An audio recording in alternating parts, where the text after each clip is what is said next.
നല്ല സോഫ്റ്റ് ആയിട്ടുള്ള ഒരു ആവി കയറ്റിയ ബ്രെഡിലേക്ക് നമ്മൾ ആ ഒരു ചൂടോട് കൂടിയിട്ടുള്ള ഒരു സ്റ്റൂവും കൂടി ചേർത്ത് കഴിക്കുമ്പോൾ കിട്ടുന്ന ടേസ്റ്റ് അടിപൊളിയാണ്.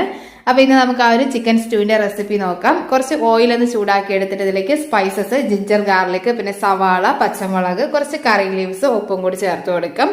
എന്നിട്ട് നല്ലപോലെ ഒന്ന് വഴറ്റിയെടുക്കുക. ഇതിലേക്ക് ചിക്കനും കുറച്ച് ക്യാരറ്റും പിന്നെ ഉപ്പും കൂടി ചേർത്തിട്ട് നമ്മൾ മിക്സ് ചെയ്തൊന്ന് ഒരു 5 മിനിറ്റ് ഹൈ ഫ്ലെയിമിൽ വെച്ച് തന്നെ ഒന്ന് മൂടി വെച്ച് വേവിച്ചെടുക്കാം കേട്ടോ. എന്നിട്ട് നമ്മളിതിലേക്ക് തേങ്ങാപ്പാലാണ് ചേർത്ത് കൊടുക്കുന്നത്. 2ാം പാലാണ് ഈ ഒരു ടൈമിൽ ചേർത്ത് കൊടുക്കേണ്ടത്.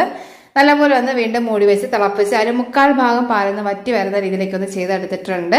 ഇനി ഇതിലേക്ക് നമ്മൾ നന്നായിട്ട് വേവിച്ച് ഉടച്ച് വെച്ചിട്ടുള്ള ഉരുളക്കിഴങ്ങാണ് കേട്ടോ ചേർത്ത് കൊടുക്കേണ്ടത്. ചേർത്ത് നല്ലപോലെ ഒന്ന് കട്ടയൊന്നും ഇല്ലാതെ ഒന്ന് മിക്സായി വരുന്ന രീതിയിൽ ഒന്ന് മിക്സ് ചെയ്ത് എടുത്തിട്ട് നമ്മളിനി വീണ്ടും ഇതിലേക്ക് തേങ്ങാപ്പാൽ തന്നെ 1ാം പാലാണ് ഈ ഒരു ടൈമിൽ കൊടുക്കേണ്ടത്. ലോ ഫ്ലെയിമിലേക്ക് മാറ്റിയിട്ട് വേണം ചെയ്തെടുക്കാനായിട്ട്. ചിക്കനൊക്കെ നല്ലപോലെ വെന്തിട്ട് വേണം കേട്ടോ ഈ ഒരു പാലൊഴിച്ച് കൊടുക്കാൻ. എന്നിട്ട് നല്ലപോലെ മിക്സ് ചെയ്തെടുക്കുക. ഇതിലേക്ക് വേവിച്ച കുറച്ച് ഉരുളക്കിഴങ്ങിന്റെ പീസ് കൊടുക്കുന്നുണ്ട്.